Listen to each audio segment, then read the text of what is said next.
It's 12 o'clock p.m. Eastern Standard Time, and it is Thursday, June 25th, which means it's time for another episode of the Remodelers Show.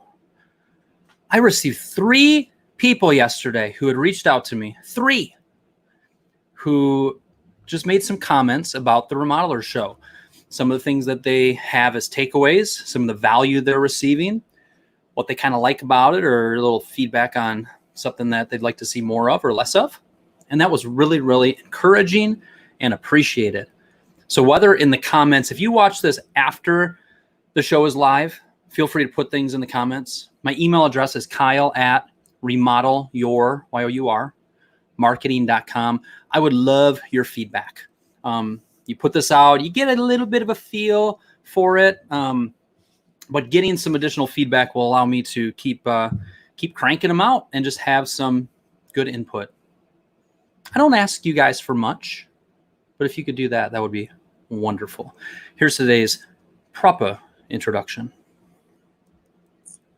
Hi, this is Dennis Gaiman with Gaiman Design Remodeling in Hardersville, Pennsylvania, to introduce the Remodeler Show with Kyle Hunt. Kyle is a family man, a professional in his trade of business coaching. He loves to have fun while working hard. Thank you, Dennis Gaiman. I'm going to talk about you a little more as we go today. He said I'm a family man, which is true. Old married man with 4 kids.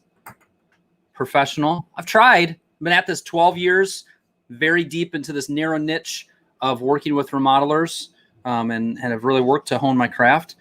Loves to have fun while working hard. It is kind of what I like to do. If we're not having fun in our work, it kind of becomes a drag. You know what I'm saying? All right, I have some topics today to speak about during the Remodeler Show. I finally caught my breath. My wife had just pulled up and needed to exchange vehicles because she needed the van because she's going to pick something up. And I had just run down there and run back up. And then I clicked start. And I kind of had to catch my breath. But now your host is ready to rock. We're going to start with this segment. It's time for a reminder to help you improve your sales process. It's time for a reminder to help you improve your sales process. Bailey, by the way, in case I forget, let's work on getting some new voiceovers just to keep things fresh on the Remodeler Show. Maybe like a British accent, Australian accent, something kind of fun. The sales process. What I wanted to share today related to the sales process is, do you have a clear sales pipeline? Do you have a very clear and organized sales pipeline? What this usually would look like is it has different buckets. There are people in the appointment to be set bucket. They've reached out to you, but you haven't booked that initial appointment or talked to them yet. Appointment to be set. There's people that are going to be in the appointment scheduled. There's going to be people in the working on proposal stage or design retainer signed stage. You might have people as you go down your sales pipeline in the bucket that is done proposal for, haven't signed. It's kind of the ball is in their court. You're waiting for them to get back to you. As you keep going through your sales pipeline, you have jobs in progress, meaning these are people that have signed with you, but it's not a completed job yet. And then you have completed jobs. So right from, kind of step 0 is appointment to be set. Step 1 is this. Bucket 2 is this. Bucket 3 is this. For most of you, that's probably what that looks like. Now, the description I just gave to those different parts of the buckets is something, those are descriptions that I have found to be very clear, very clean, and effective. So if you don't have your sales pipeline organized, replay this and just write those down because that is just a really good format for it. But what I see often is we either have a stack of folders, we have an out-of-date spreadsheet, even if we're using a CRM, a customer relationship management software, or Buildertrend or Co-Construct, sometimes the sales pipeline is clunky and not very organized. That is something, if that's you, that is a really high value thing for you to fix. When you are a remodeler who has your sales pipeline very up to date, very organized, when you're able to go to it and click a button to see everybody in done proposal for, haven't signed, and you see those 7 people, it allows you to follow up in a more timely way, in a more consistent way, in a more clear way. When this area of things is a little unorganized and disheveled, feel like I use words during the Remodeler show that I typically don't use in other conversations. Disheveled. I haven't used that word in a long time, but we used it today on the Remodeler show. But when it is disheveled, you spend the precious 5 minutes you have to follow up. You spend 5 minutes just trying to figure out who to follow up with. Then you get distracted and you go to the next thing, or the phone rings. Having an up-to-date, organized sales pipeline will have a positive return on investment. It will help you close more sales. It will help you reduce what we've talked about on a few of these shows, cycle time, the amount of time from time they come in or sign a design agreement to the time they sign a contract. Sales pipeline, get that sucker organized, keep it up to date. Make sure as part of that, you're tracking how people are finding out about you so that you can report on that. Keep it simple. A lot of times when I look at my clients' Buildertrend or Co-Construct or other CRM programs, they're using that confidence. What percentage of confidence do you have on this? Is this okay, and now that you've said 70%, is this a cool or warm or hot lead? There's all these different features. I oftentimes will advise my clients to just shut those down. Don't even use those. Don't even worry about those. As a remodeler, you typically don't have 100 leads out there. Typically, you have 10, 15, 25, maybe 30 different projects that are going out there. And keeping your sales pipeline simple, not having all of those different things that you need to update, helps you keep it up to date and be quick with it. So there's a few thoughts, hard-earned experience on my end of walking a lot of remodelers through that I hope is helpful to you guys. Because helpful is the name of the game of the Remodeler show. That's why we're doing it. Next up. It's time for today's Marketing Minute. It's time for today's Marketing Minute. You heard the man say that, and if you're looking at my screen, you see it right there too. By the way, for you people watching live, throw a little comment. Maybe a one-word open. Maybe something you've liked about the Remodeler show if this is multiple times you've been watching this. Cool. The Marketing Minute. There's a client of mine who is going out next week to an appointment, and the appointment is for, I can't remember if it's a kitchen or a bath, but it's for kind of more of a regular project that he would typically take on. But they also have a 1950s bomb shelter below their front yard. Ooh. When he said that, I was just like smiling, like that's kind of cool.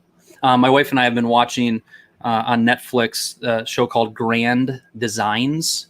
It's a British show, and they do a great job of really super interesting projects, and they really follow these people over the course of a few years from the time they kind of conceive the project to the time it's done, and you get it all within like 50 minutes. So really, we've been enjoying the show, and they've got some really quirky, interesting projects on there. When my client mentioned this bomb shelter, I said, there's some content related to that. Even if you don't end up doing the project, when you go down there, you better be taking pictures. You better be taking, this is something fun and cool that we're looking at. We're looking at updating and making this some livable space down here. That is going to be something that people will be like, that's cool, that's neat, whoa, that's awesome. Find out the history of the home. Who owned it back then? Why did they decide to do it? There's so much content and kind of interesting stuff that goes on there. So I share that idea because I want you to think about, it made me think about, what's the most interesting project that you've worked on? What's the most interesting project or quirky project that somebody has asked you to come out and take a look at?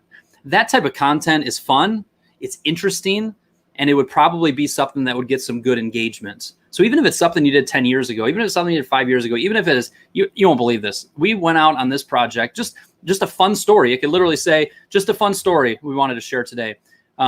We were thinking back to this project we went out on that was a bomb shelter in the 1950s. So I wanted to share that. That's a Marketing Minute. What are some interesting things that you've worked on in the past that might be fun as far as content goes? It's a little outside we could do this Monday through Friday for the next decade. I think I'm going to still come up with kind of quirky, interesting things to share, get your minds going, get you thinking about things. Plus also, as we know, there's tremendous value in hearing similar things over and over again. The similarity there is content. Content is important. All right. Rocking and rolling. We're cruising along.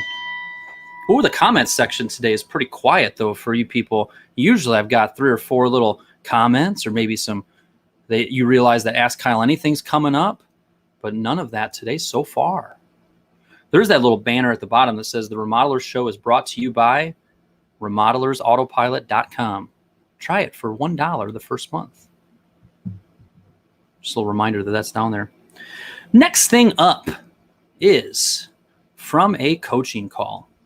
From a coaching call. I was thinking back to 2 conversations I've had this week with clients, and in both cases, in both instances, they are moving somebody that is currently on their team to a new position within their company. In one case, they are literally kind of swapping one person for the other. Hey, you used to do this role, now you're going to do this role, and vice versa. And in that case, the one I'm thinking of in particularly, I am very confident that the roles that they have been in and the roles that they will be stepping into is such a better fit. This whole concept of you got everybody on the bus, sometimes you got to move somebody from one seat on the bus to another seat on the bus. Sometimes you just got to let people go and fire them because they're not a good fit for your team. But other times it is shifting somebody from one position to another. And I'm seeing that lived out with 2 of my clients right now. I'm very excited about what they're doing. They are very encouraged. The employees that it's impacting are very encouraged. And it's just a reminder, as I was looking at this segment from a coaching call, that I wanted to bring up for the listeners of the Remodeler Show today. Is there somebody on your team that would be stronger for your team if they were in a different position? Hopefully, even if just one of you, if that strikes one of you and pushes one of you to think about that, consider that, or make that happen, that will have been a segment that is well worth it. Yes. Felt like applause was necessary there. All right. Ooh, we got some comments rolling in. Hi, Joanne. Hi, Rhonda. Thank you for joining me today. Next up is a little segment that just says outside of work. And if you tuned into yesterday's Remodeler show, you would have seen that I wished Annie B. Hunt a happy birthday. It was her 7th birthday. People always say this. You've probably always said this. This is just a quick little tidbit segment as part of the Remodeler show. Time flies. Time flies. My only response to that is make time for what's important. We have it. Don't be giving me this crap that you don't have 5 minutes to connect with one of your kids. You can't schedule 2 weeks out to take a half day to do something special with a relationship that you have going on that you need to invest in. You can do it. Frankly, a lot of you are business owners. Why did we start our business? So we could have a little bit more flexibility. But if we're not purposeful with that, the business starts to run us instead of us running the business. Our life starts to serve the business instead of our business serving our life. So that's just a little reminder there. It came to me yesterday as I was making a little bit of extra time, moving a couple meetings, ending my day a little early so that we could celebrate. And it's hard to believe that little girl is 7 already. Time flies. Make time. All right. Somebody said, thank you, Kyle, for sharing this awesome info. Who was that? Edit. Hello, Edit. Thank you. I'm glad you're enjoying it. All right. And then Rhonda just said, we actually just did this. So far, so good, but only time will tell. Okay. So I think that's referring to kind of moving somebody from one seat to the next. All right. Excellent. Next up is this segment. AKA, Ask Kyle Anything. It's time for your questions. Ask Kyle Anything. So if you have a question, please put it in the comments, but I have one already queued up today. So if you look at the bottom of your screen, where is it? There it goes. It says text join, Join, to 516-219-9736. Text join to 516-219-9736. That is just a little text message community that I have. I think there's 80 or 90 people that are signed up for it. And once a week, sometimes once every 2 weeks, Bailey, let's hit our KPI.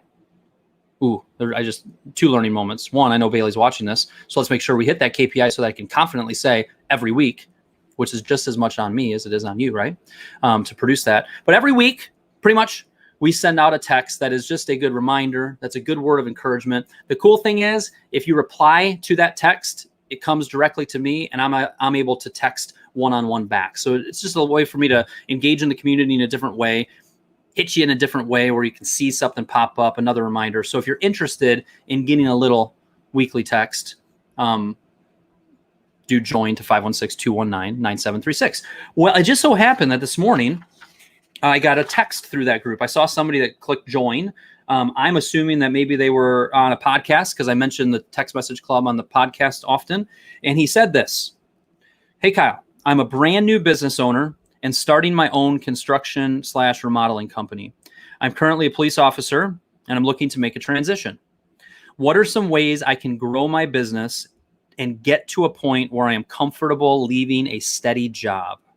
What are some ways I can grow my business to get to a point where I am comfortable leaving a steady job?" So you just heard a question, listeners. Please put in your thoughts in the comments. Love to hear them. And I just went through a few things as I was thinking about this that I wanted to share. And I'll send my new friends a recording of this. And also, I think there's some things in here that are just good reminders for everybody listening. One thing I wrote down was the after hours hustle that's going to need to happen. You know, I went through it where I had a full-time job, had kind of a side hustle, was building up some marketing clients and doing some different things.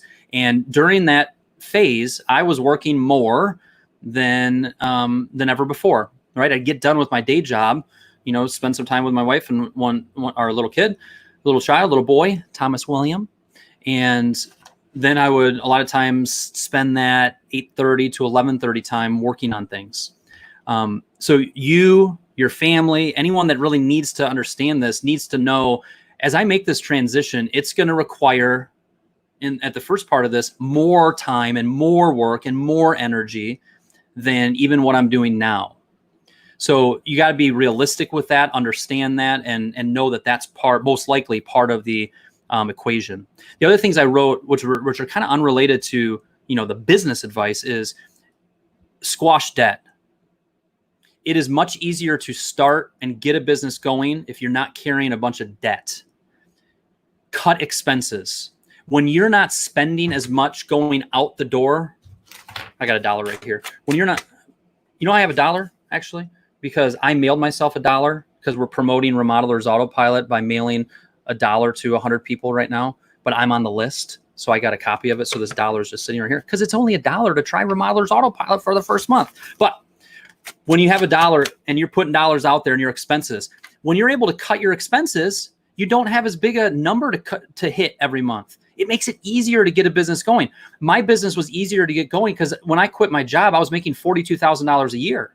One of the biggest pieces of advice I got was, hey, the longer you wait, the harder it's going to be. If I was making $92,000, 12 years ago when I started my business, it would have been a lot harder to cover that. So cutting expenses, making sure you're paying off debt. Maybe you blitz this debt for the next 6 months before you pull the trigger on this.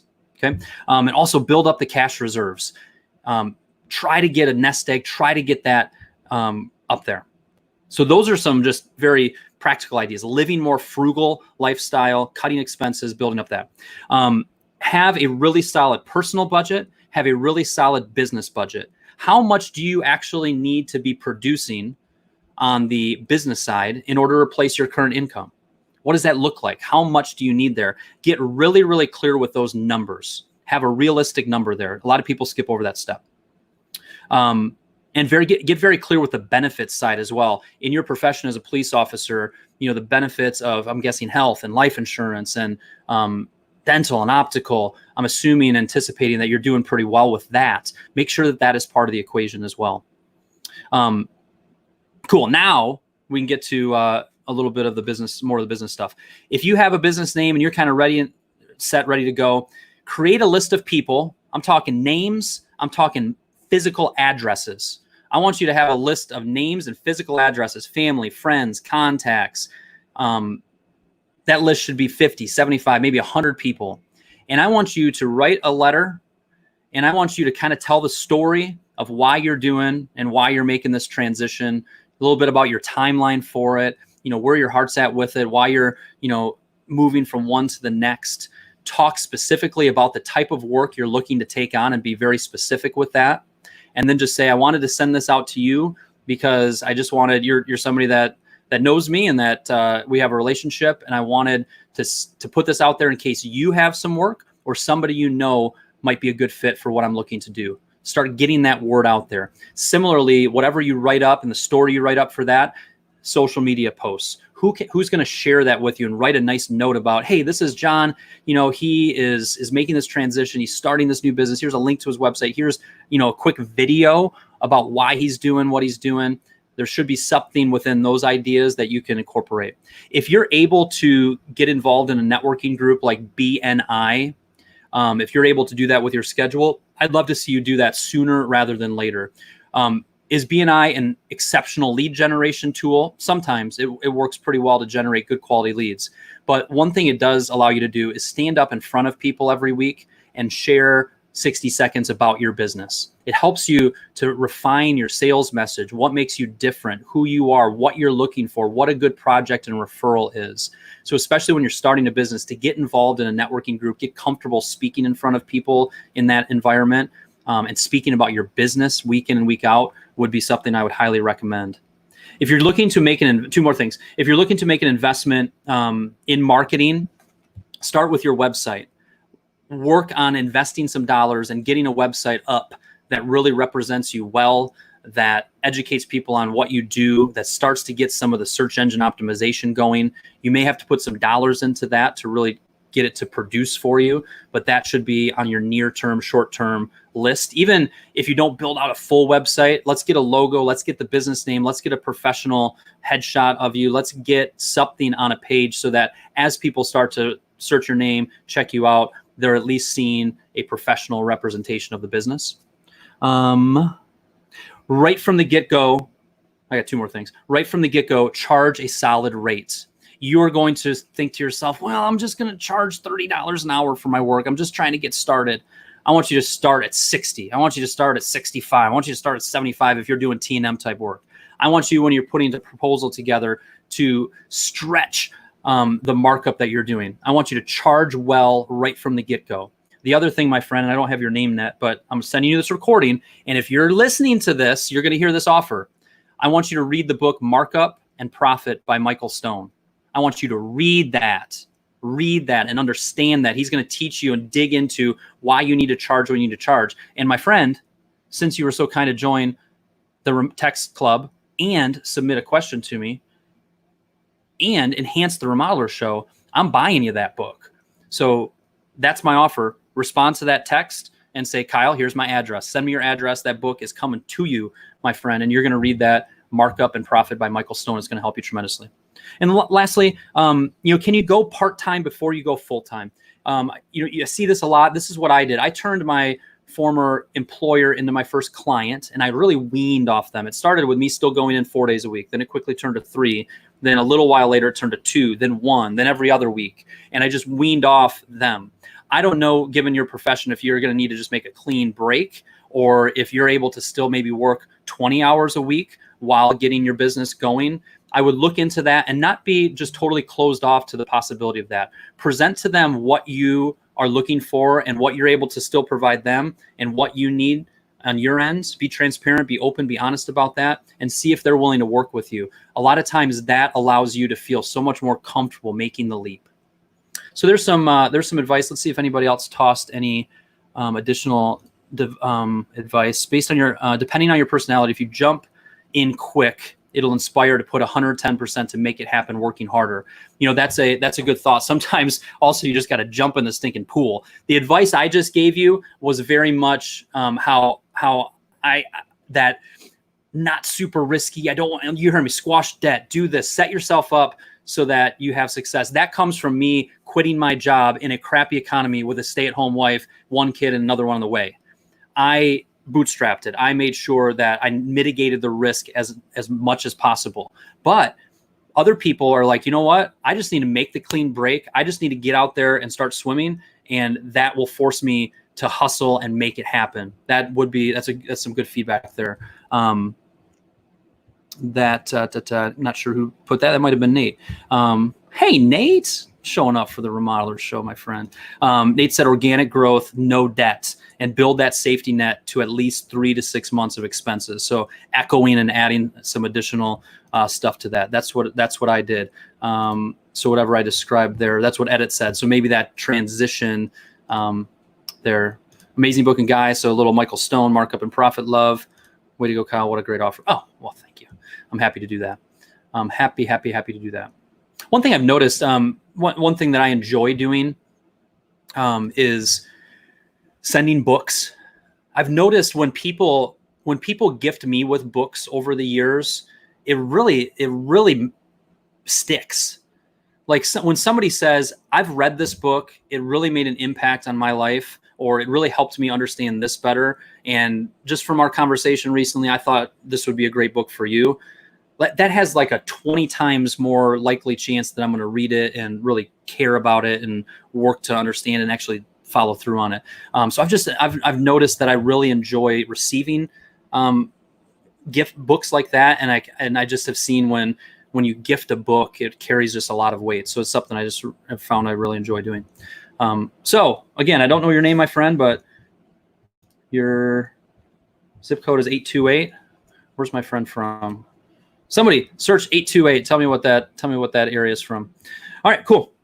So on the how I can help you, I'm going to promote a little bit of this. Text join. Somebody's done it since we started the Remodeler show, by the way. Text join to 516-219-9736. I can send you just a little word of encouragement, and it allows us to be able to text back and forth. We got to sneak this in, my friends.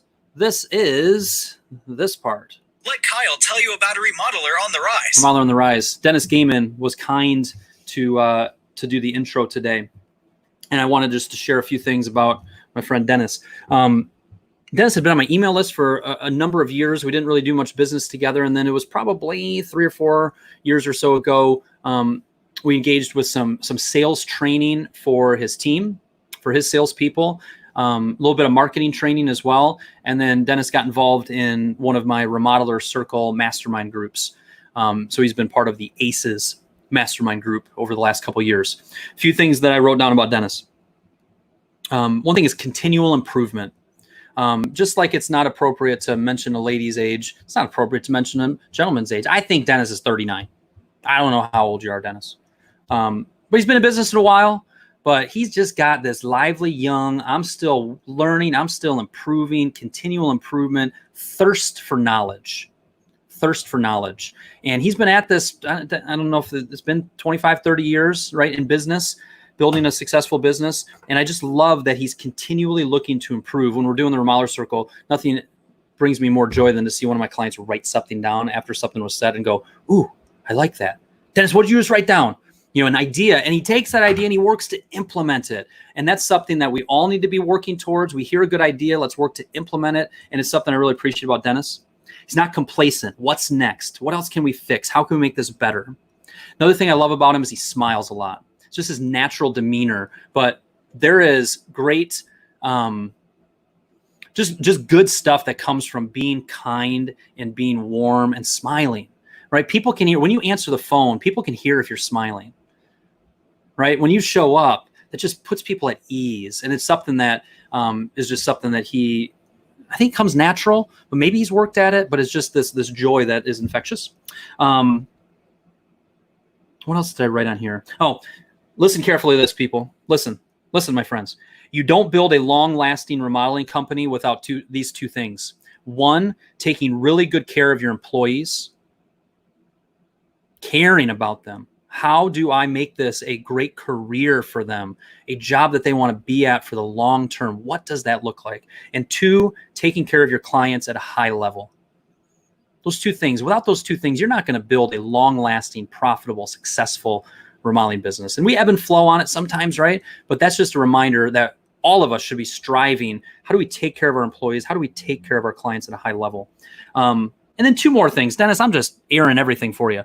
I remember you said you lost a bunch of weight a few years ago. My man Dennis lost a bunch of weight a few years ago. And he said, you know what? I wasn't feeling good, or there might have been back trouble. I can't remember. But you committed to losing weight. And I think you were talking about, I've got grandkids now, and I want to be healthy, and I want to be active. this reminder that the way we take care of our bodies is so important. You know, I can have $2.7 million in the bank, but if I've just been whining and dining, not taking care of my health, my body, you know, I'm not going to enjoy my later years and my 50s and my 60s and my 70s and my 80s. So this reminder to take care of ourselves. And I've seen Dennis, he just put energy and effort towards that a few years ago. And he's mentioned how it's just really held now, and that he's made it just part of his daily routine. And that's an encouragement for me to see that. And it's an encouragement for you to hear. And then lastly, I don't see, and this, I don't want to share too much, but how do you build additional revenue streams? Dennis has mentioned, you know, a few investment properties just over the years that he's used his skills and knowledge in the industry and with being able to improve things, and has built other revenue streams. And it's something that I like to bring up from time to time, because I'm surprised at how few of my remodeling clients pursue those things. You guys have such great knowledge and understanding of building, of housing, of real estate. And you know, you start with one of those, you start with something small, you start renting it out. It's such a tremendous way to diversify your income and to have additional revenue streams and to build wealth through that. So I just know Dennis is involved in that. I don't know a lot, but it's something that I'm also impressed with. So there's a bit about my friend Dennis Gaiman, and I appreciate you doing the intro today, Dennis. It is past the 2-minute warning. It's called the post 2 minutes. So share with me in the comments, what did you learn today? Thank you for the bunch of, I see John out there. What did John say? I too appreciate your efforts to make a difference. Awesome. You know, so share with me what you learned today, and I will share what's my big takeaway here. It was interesting going through, I'm starting a brand new business. How do I make that transition? So much of that advice that I gave, which I think is spot on for the individual that asked it, is still so relevant to somebody that is in business for a long time, right? Talking about squash debt, build up that cash reserve, you know, cut your expenses. When you cut your expenses, it's easier to invest in your business. So watch that, be careful of that. Don't let that grow as your income grows. Try to pound that down or keep it at a good level. You know, networking, how we talk about our business, focus on our website. Who do we know that doesn't know about our business that we can reach out to? So much of that is relevant to everybody. So cool. All right. That's Thursday's episode, folks. Tomorrow is Friday. We'll be going 12 o'clock p.m. Eastern Standard Time. And a programming note, next week, the Remodelers show will be off air. My wife and I are getting away for the week without children for our anniversary. Just going up to northern Michigan.